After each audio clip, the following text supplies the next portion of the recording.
Salam saudara-saudaraku yang terkasih di dalam Tuhan Yesus Kristus.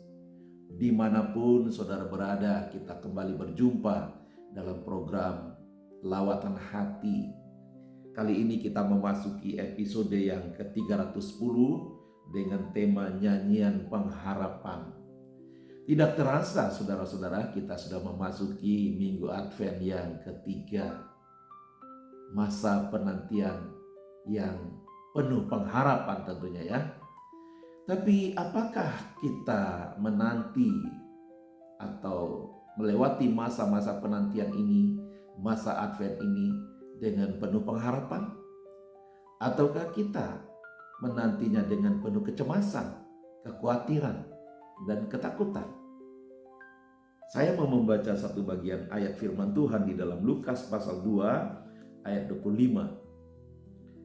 Adalah di Yerusalem seorang bernama Simeon.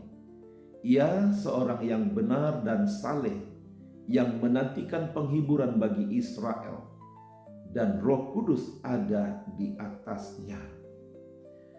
Saudara, konteks bagian ini adalah dapat dikatakan berada atau Simeon ini berada di masa-masa penantian yang penuh pengharapan.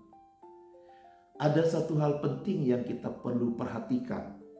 Di dalam masa penantian itu dikatakan Simeon adalah seorang yang benar dan saleh.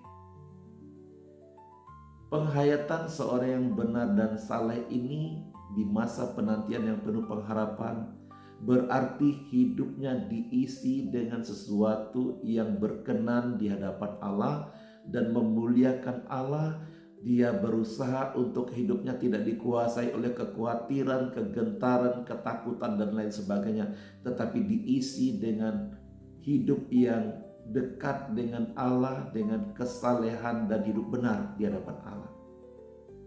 Saleh dan hidup benar di hadapan Allah itu tidak harus menjadi seorang seperti seorang yang suci, kudus, tanpa dosa, saudara.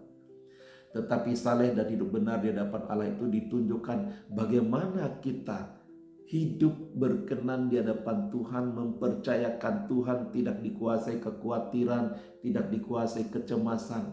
Sekalipun di sekitar kita banyak hal yang mengkhawatirkan, tetapi yang kita nantikan adalah Sang Raja Damai Tuhan Yesus Kristus yang penuh kuasa, yang memberikan pengharapan kepada kita. Oleh sebab itu di masa penantian ini mari kita isi dengan hidup yang lebih dekat lagi kepada Tuhan, lebih mempercayakan Tuhan, dan lebih menyerahkan hidup kepada Tuhan. Karena Tuhanlah sumber pengharapan dalam penantian kita. Mari saudara-saudara jangan isi hidup dalam masa penantian ini dengan kekhawatiran, dengan kecemasan, dengan ketakutan. Tapi isilah hidup di masa penantian ini dengan nyanyian syukur yang penuh pengharapan kepada Tuhan Yesus Kristus. Tuhan memberkati kita semua. Amin.